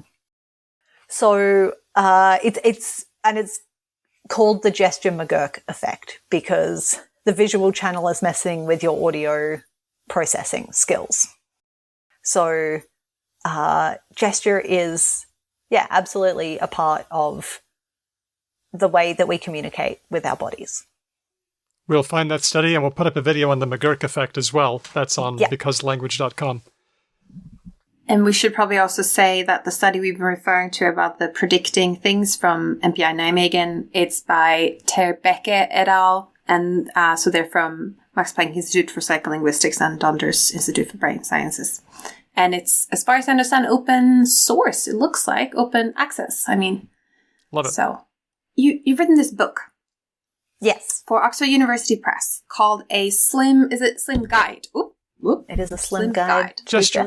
A slim guide. I really like the illustrations in it, and I think it's really nice. And as I was looking through it, I thought, oh, this would be so nice in a first year linguistics course, not just for people who do some sort of sign language program or something, but just general intro to linguistics, because you touch on a lot of different things. You touch on language evolution, you touch on sign languages, obviously, language and culture, Hockett's design features, and so many different things that are usually is it called pot and parcel? Is that the correct phrase? Part and parcel. Yeah. Part and parcel of a Linguistics 101. So is this book intended for a Intro to Linguistics audience? Is it intended for who did you write for? Who would benefit from this book, Lauren? Okay, so I wrote this book for Gretchen. Okay, it's for Gretchen.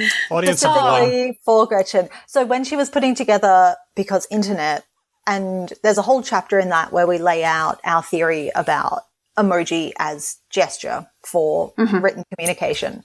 And she was like, because I said, I think gesture could solve a lot of the interpretation problems you're having with making sense of emoji.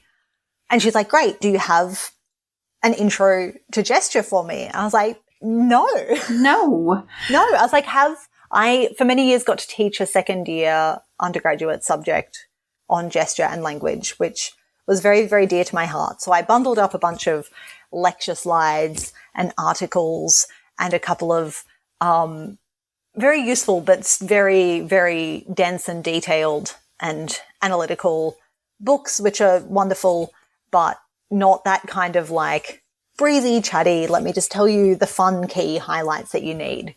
And then once I was like, I don't have that, and it just ate away at me until I was like, but I want that. And I want something where if you are a linguist and you're like, maybe I want to think about what's happening with all this video data I've collected, or you're a historian and you're like, I keep having a desire to badly interpret historical records about gesture. Instead of having that desire, introducing people to the world of gesture studies through this book.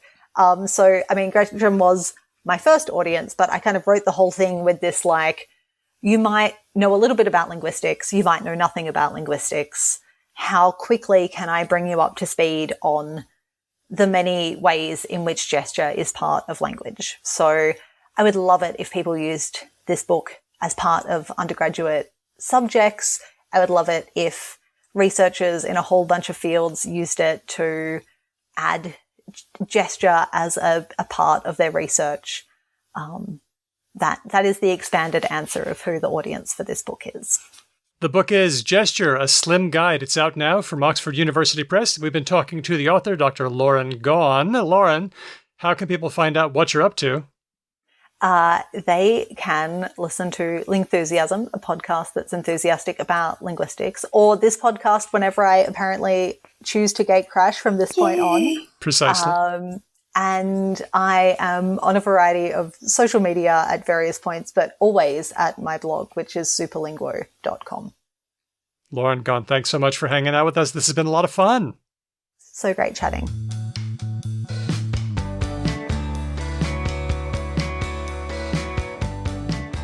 And now it's time for Words of the Week. These words were all suggested to us by James on our Discord. Thanks so much, James. He curated the entire collection. Wow. We get so many good bits of feedback from James and, in fact, all of our listeners.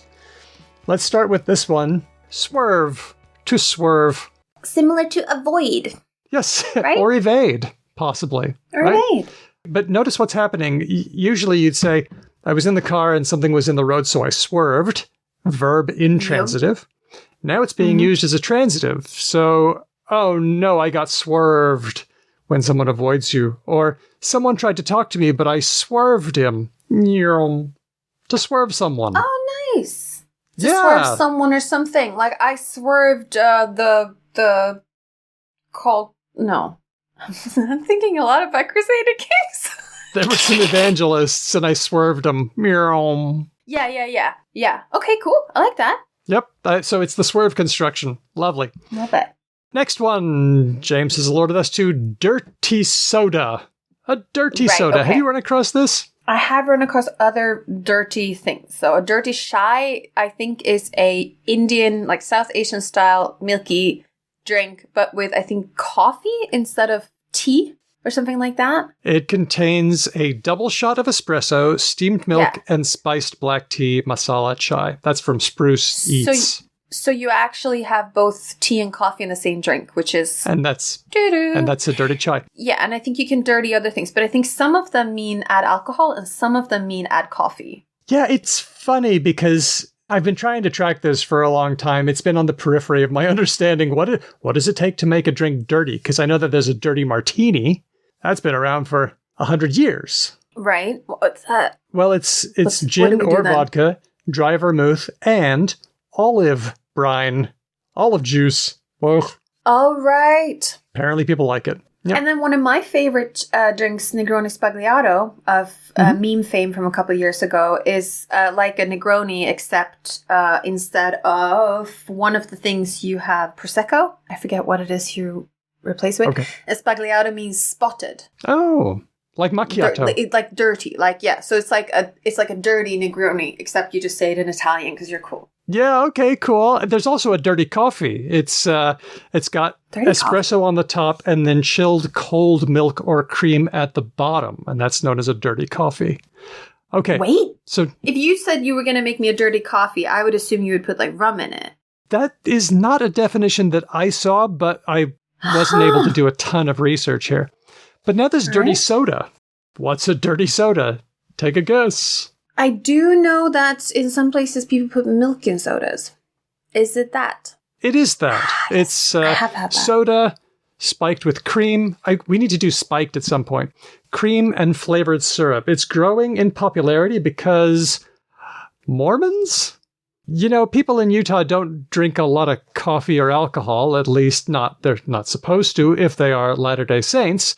And so, because of the popularity of Real Housewives, Real Housewives of Salt Lake City? Or is it, I don't know, Ogden? Something like that, yeah. They've all got the same hair. That's all I'll say about that. There's a look. I scarcely recognize the LDS church that I grew up in, personally. But anyway, that's another story. They have been getting creative with soft drinks for a really long time because, you know, that's kind of where they tend to lean toward. So Mormons are not allowed to drink... So the prescriptor says something about hot drink, and it has been interpreted to not mean tea or coffee. But then someone said it's also, even if you make a cold brew, so the water has never been hot, you put it with the coffee, that's still not allowed. Still a hot drink. But you are allowed sodas with caffeine in it. Is that true? So like It is now. It wasn't when I was a kid. No, that one's changed. Right. Also, hot chocolates are a hot drink, but perfectly fine in Mormon circles. Is that making sense? This is so complicated.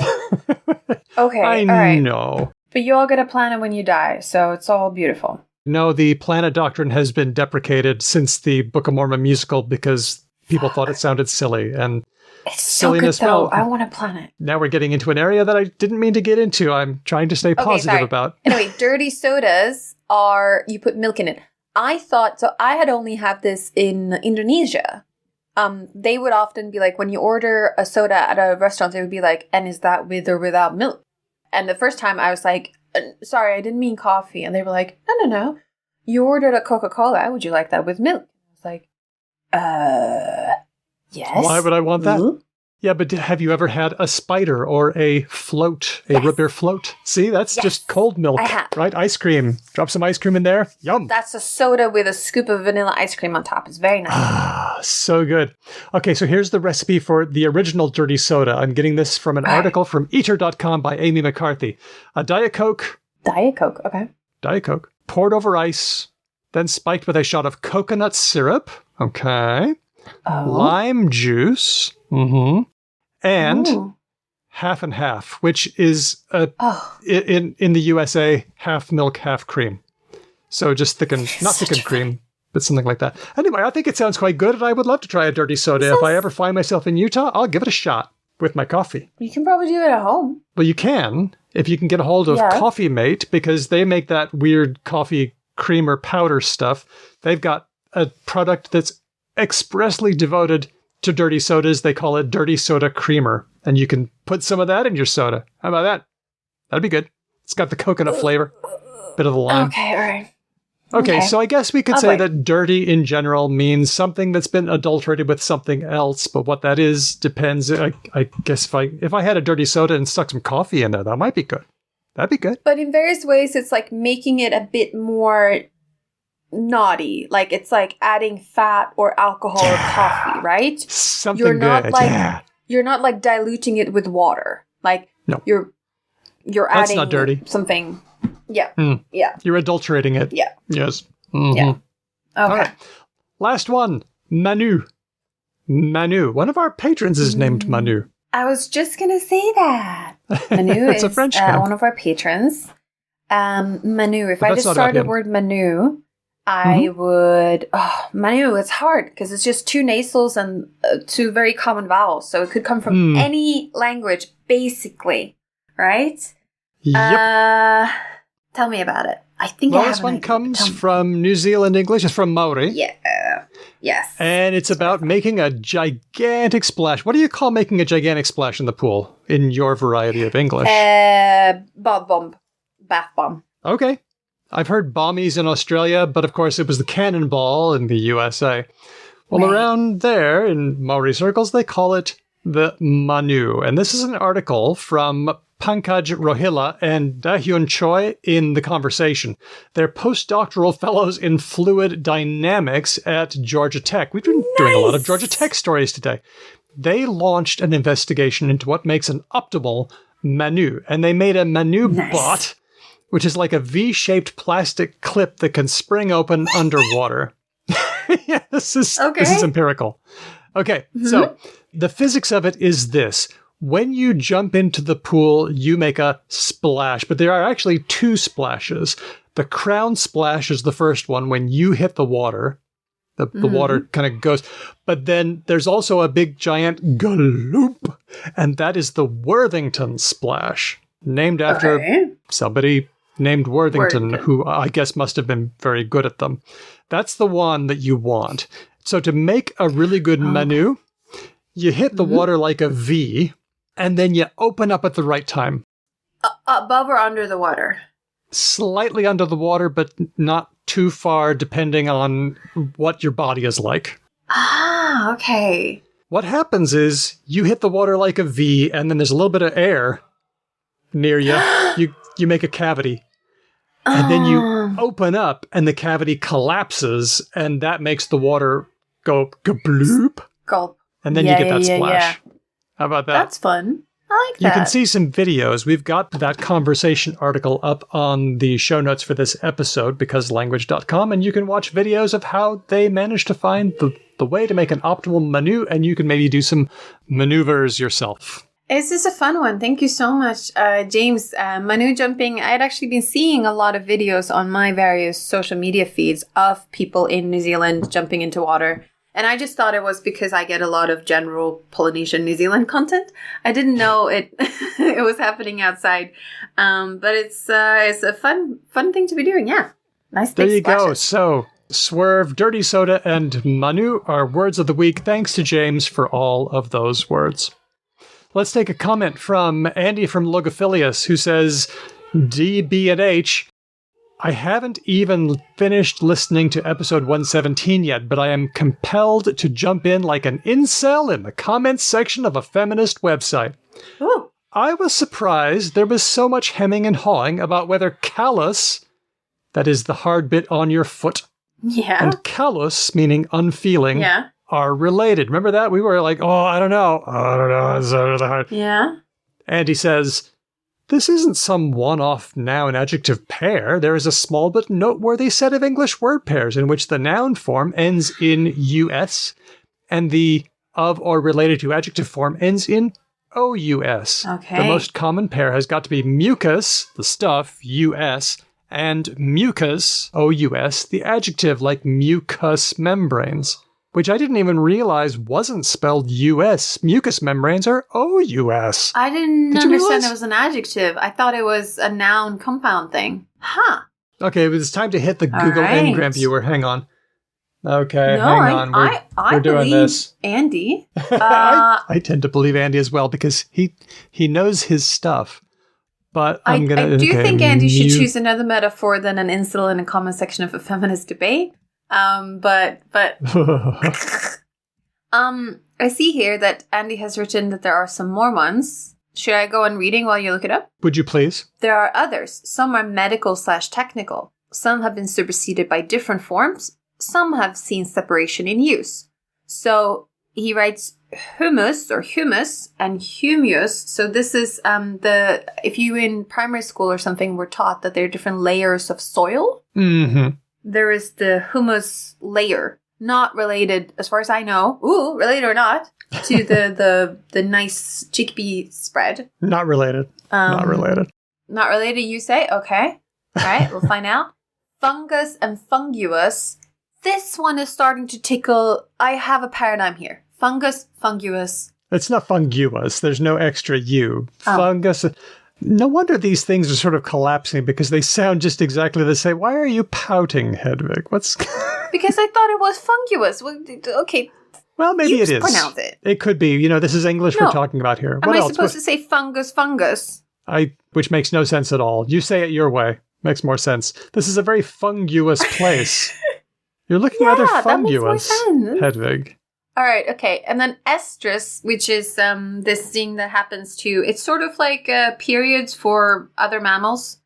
Yes. It's when they are in heat. So reverse periods. Did you know that humans is one of the few animals in the world generally that has menstruation? I did not know that. It's us and the elephant shrew. And maybe one more too. Fascinating. Which is weird. So when you're in estrus, then you are in an estrus condition, O-U-S. Yes, and I think it's related to Easter as well, right? I think Eoster is the name of the goddess. Easter. I don't think they're related. I'm going to say no.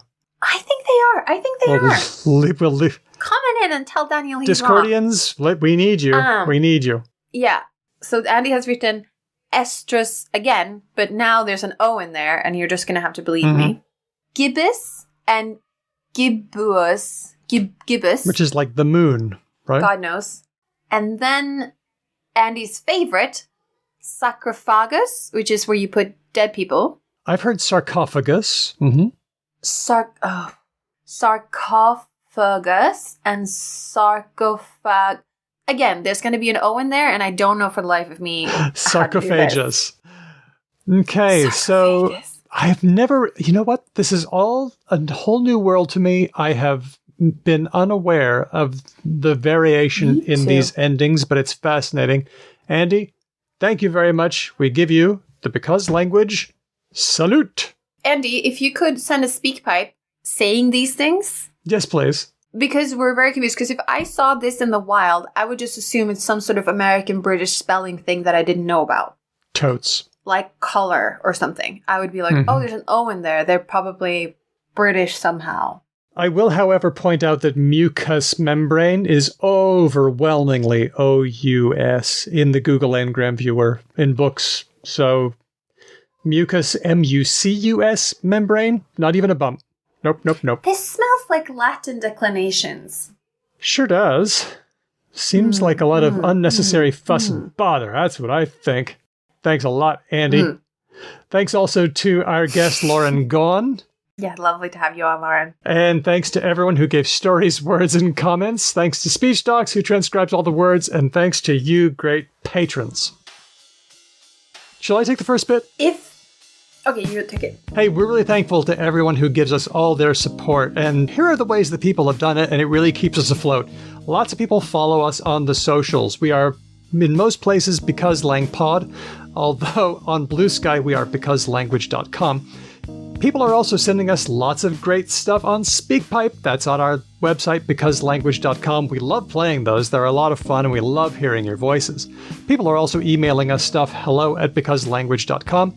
And some people tell friends about us, and that's probably one of the best ways that people find us, or writing us a review. We love review. Hasn't the review scene been a little empty lately? I got to see if we can. I got to go through the traps and see if there have been any reviews about us, saying stuff about us. Because I got a theory. You got a theory. Why don't you take this next part, Hedvig? Okay, all right. And like we said earlier, one great way of supporting us and also a lot of other shows is to go in to patreon.com and become a supporter. You can support at any level you want. You can give 50 Australian dollars, you can give 50 cent Australian dollars. I don't know if you use cents anymore. I think you do. You can give us $50,000. That'd be awesome. You can give us $50,000. You can support us however you like. You can also become a free supporter on Patreon, and then you get little updates and news, and then if ever you want, you can raise and lower it. Patreon is very flexible with raising and lowering, so if you do find yourself that you need to cut back on certain expenses, you could later reduce it or cancel it entirely. We understand. If you become a supporter of our show, Because Language, we try to do some nice things for you, besides just that good feeling in your heart that you are helping fund, for example, Hedvig's new mic boom, which is going to arrive soon, which is going to make Daniel's life better. You can also get some stuff depending on your support level. So we invite you to live shows where we do public polls deciding fate of the English language and possibly also other languages at some point. We do bonus episodes regularly. We mail things out, physical format to you, little stickers and stuff like that. We do shout-outs at the end of shows. And we also invite you to join us at our Discord server if you would like that. The support, what we do with it, well, you give us a little bit of money and we pay various bills that we have. So, for example, we pay speech docs to make transcripts of our show, which is very helpful. We compensate our guests, and we use it for other expenses we have for the show, and also compensation for our time and labor that we spend on the show as well. Mm-hmm. So, Daniel someone said, I think it was one person, many moons ago, said it was Andy. That it was Andy. Darn it. Andy from Logophilia said that at the end of the show, when we read out the supporter names from Patreon, we read them out in the same order.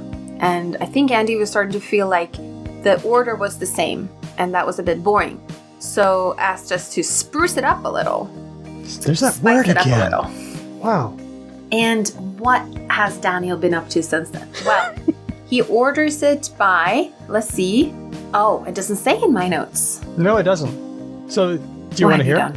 Here's how I ordered the names this time. I got my children to do it. I took all the names and I cut them up into little separate slips. And I said, young ones, I want you to order the patron names this time. Just put them in a big long list from top to bottom. It doesn't matter how you do it as long as you're happy with the way that you've ordered it. So they did. Yeah. So this is Kid Sort. And here's what they did. Love it. They started off mostly alphabetical. Here's the first bit. Okay. Aldo, Amir, Amy, Aisha, Andy V, Andy from Logophilius, Aria Flame, Alyssa, Chris L, Kenny Archer, Colleen, Diego. And then they got bored and they stopped. Yeah. Leaving the rest of them in random order. And so I'll read them now. James, Keith, Whitney, Rosh, Lissa, Wolfdog, John Troy, Kathy, Laura, Sydney, Larry, Renee, Roger, Linguistic Chaos, Nikolai, Tony, Tig, Christopher, Fo, Frenchie, Ignacio, Kevin, Stan, Fiona, Termy, Luis, Sam, Rachel, Manu. Hey, hope you liked us doing your name. Oops, did I just steal? Nasrin, Joanna, Meredith, Elias, Grammarian, Lord Mortis, Chris W, Sonic Snedgehog, Margaret, Jack, Ferrocat, Mignon, Nigel, Felicity, Helen, Molly D, and of course, do you want to say "Oh Tim" with me? Oh, Tim. So there you go, Kid Sort. It's like roughly alphabetical at first and then run off and play, leaving the rest random. Did you enjoy that? I enjoyed that. I enjoyed that. That was nice. I like that. It reminds me of the Adventure Zone when they get one of their kids to design dungeons for their roleplay. It's very funny. Oh, wow. We also have some new supporters on Patreon. At the listener level, we have Jan with yearly membership and David. We also have a number of free patrons. Like I said, you can become just a sort of follower on Patreon. These are Yeda, Bensi, Ines, Ian, Ekan, Sabrina, Ulla, and V. Thank you to everyone who supports us, however you do it. Our theme music was written and performed by Drew Kriplyanov, who also performs with Ryan Bino and Didion's Bible. Thanks for listening. We'll catch you next time, because language. Pew, pew, pew.